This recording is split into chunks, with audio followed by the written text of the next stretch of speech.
I wanted to come, Mr. President, today to talk about the economy, because I think one thing we can agree on in this body for sure is that the best deficit reduction program we could find would be to get this economy moving again. I wanted to talk about one sector in particular that's created tremendous economic growth in Colorado, and that's the wind energy sector. I know my colleague from Colorado, Mark Udall, came down earlier today to discuss the same issue, and I so much appreciate his continued efforts in fighting for these jobs. Just a piece of context here, Mr. President. We face very significant structural issues in this economy that we have. And I brought this slide down here before, but what it shows is that our gross domestic product, our economic output, is actually higher today than it was when we went into the worst recession since the Great Depression. Our productivity is off the charts. That's the blue line, the second line.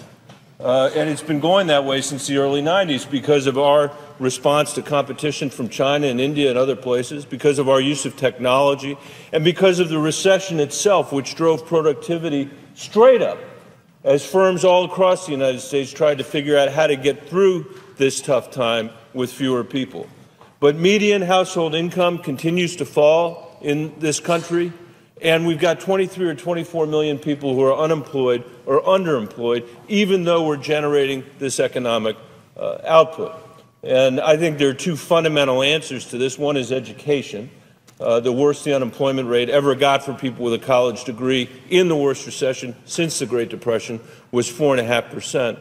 But the other is innovation. Jobs are going to be created tomorrow and next week and the week after that have rising wages, not lowering ones, not falling ones. And this economic recovery, like the last economic recovery, those two together, are the first recoveries we have had as a nation in our history where economic growth decoupled from job growth and wage growth. And I don't know about you, Mr. President, but that is what I hear about most in my town hall meetings at home.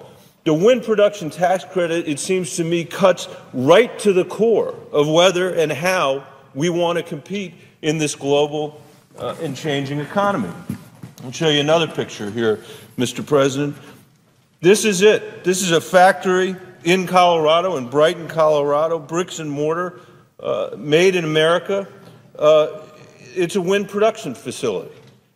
I want to tell you about some fly-by-night experimental industry here.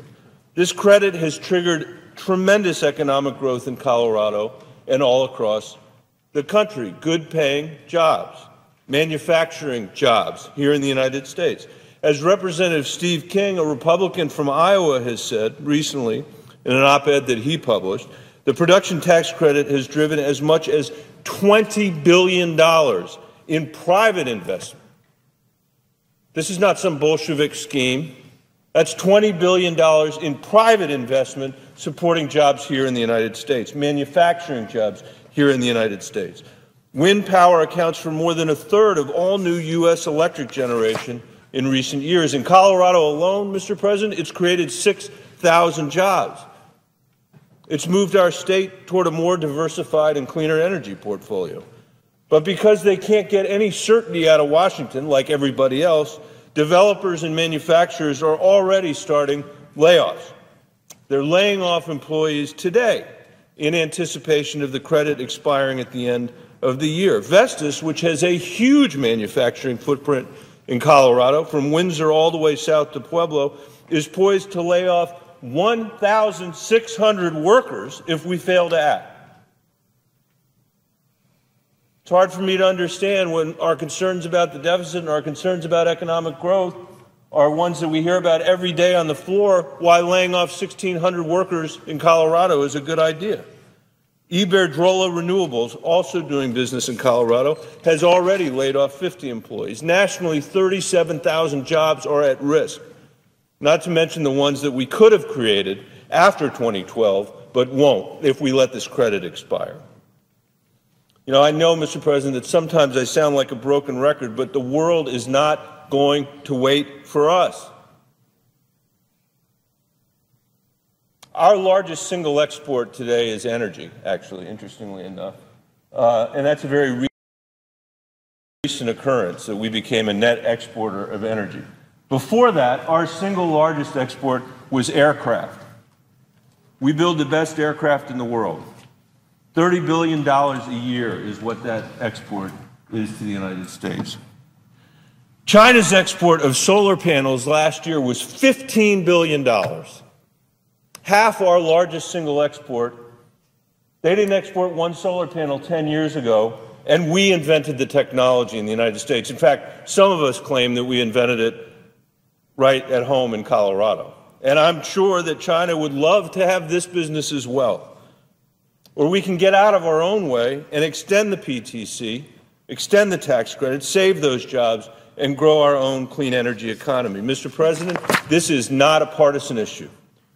I led a letter several months ago where Republicans and Democrats from the Colorado delegation came together to urge a quick extension as part of the payroll deal. That effort, unfortunately, was not successful, nor have the others that we've tried to take in the interim. Shortly after our letter, I filed an amendment, a bipartisan amendment, the senator from Kansas, fully paid for, one-year extension of the credit. You know, this place has become the land of flickering lights. We extend one thing for a month. We extend another thing for 2 months. Very proud of the work we're doing on the FDA right now, which is a 5-year reauthorization. But my goodness, couldn't we just extend this for a year to give people some degree of certainty, particularly when it's paid for? And I'd like to thank Senator Moran, Republican from Kansas, for joining me, or letting me join him to lead that amendment. Following that, several colleagues and I partnered with Senator Grassley and others to write a bill that will extend the credit for 2 years. There's clearly plenty of bipartisan support out there. And I know people in my state, whether Republicans or Democrats or independents, are not even thinking about that, know that they want us to get this done. Nearly 7,500 Coloradans have already signed a petition on my website supporting the wind production tax credit. I'd urge others today who are watching this to visit my website and please add their name. Mr. President, I conclude by asking why, when the economic stakes are as high as they are, Congress cannot get their act together on this. We need to extend the wind production tax credit, and we need to do